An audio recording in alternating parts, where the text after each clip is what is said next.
டேய் இன்னைக்கு report card கொடுக்க போறாங்கடா, பயமா இருக்குடா. எனக்கு பிரச்சனை இல்லடா, நான் பாஸ் ஆயிட்டேன். எங்க வீட்ல சைன் போட்டுருவாங்களே. டேய் நான் ஃபெயில் ஆயிட்டேன்டா, எங்க வீட்ல சைனே போட மாட்டாங்கடா, என்ன பண்ண போறேனே தெரியலடா.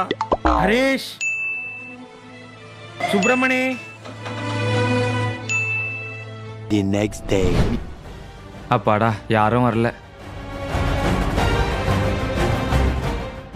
ரிப்போர்ட் கார்டுல நம்மளே சைன் போட்டுப்போம்.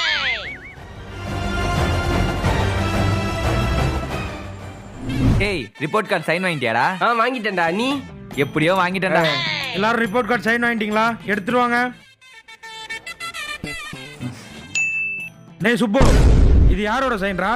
மிஸ் இது எங்க அப்பாவோட சைன் மிஸ். அப்பாவோட சைனா? உங்க அப்பா பேர் என்ன? ஏழுமலை மிஸ். இதோ பாருங்க 1 2 3 4 5 6 7. அப்ப சரி.